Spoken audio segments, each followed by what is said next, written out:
Hello বন্ধুরা, সবাই কেমন আছো? আজকে একটা জিনিস দেখাবো। এই যে কেমন হয়ে গেছে আমার ছোট মেয়ের, এটা ওর গণ পুতুল তো বলে না, গণ।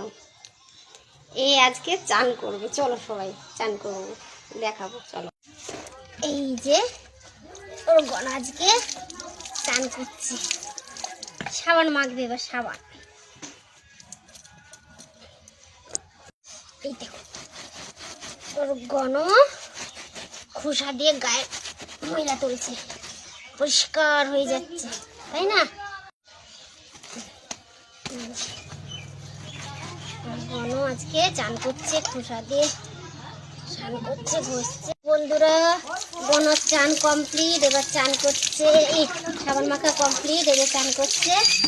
এই দেখো দেখো পুরো পরিষ্কার হয়ে গেছে গণ, কি সুন্দর হয়ে গেছে না? এবারে গা হাত পা পুছিয়ে দেবো। গণ কমপ্লিট, চান করা হয়ে গেছে এবার গণ, তাই না? কেমন লেগেছে?